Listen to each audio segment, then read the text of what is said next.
What makes the Centennial Conference unique? I think the collection of great academic and athletic institutions in the Centennial. You know, we've had multiple teams over the life of the Centennial win national championships. The academic integrity of the conference is so strong that, you know, good student athletes want to come here and compete and learn. I'm proud to say we're part of the Centennial Conference. You know, when I'm out recruiting, that's like one of the first things I say, you know, we're part of the Centennial Conference. I think there's great pride that goes with that, you know, because what's been established through the academics, through the athletics, through the rivalries and the competition is a very high level. My experience for college is unique to Muhlenberg, and I wouldn't trade that, you know, and it's unique to the Centennial, and I wouldn't trade that. If I did wrestle for a little while at the Division I level, it wasn't like the Centennial.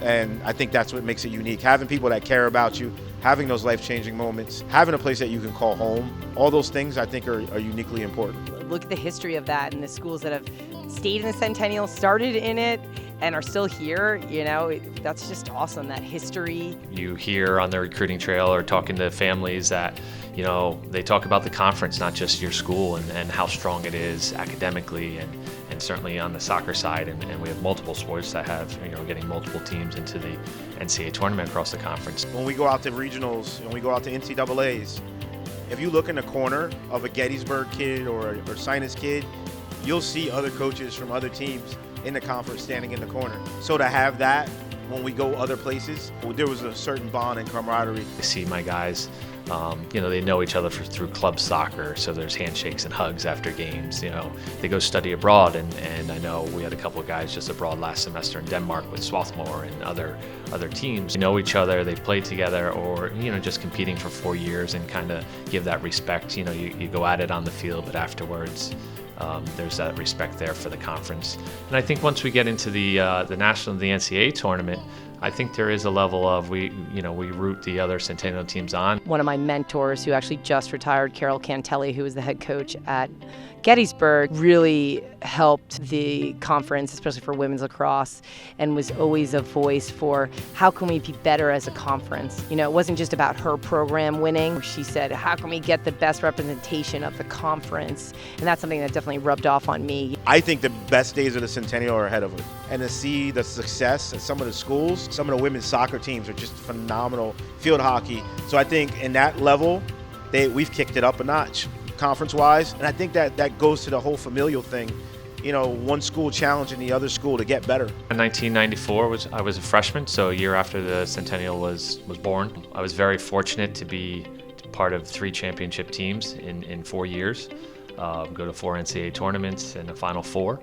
Back then, the conference was a little different.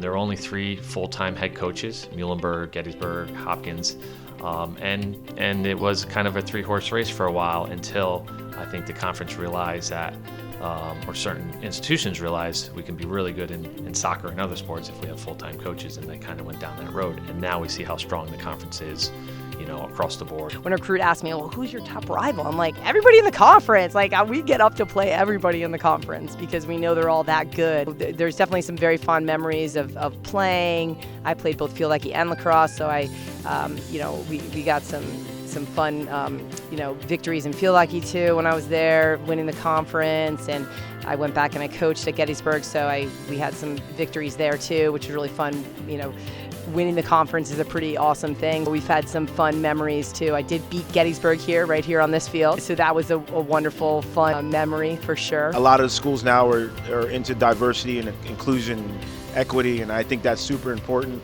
especially for a guy like me.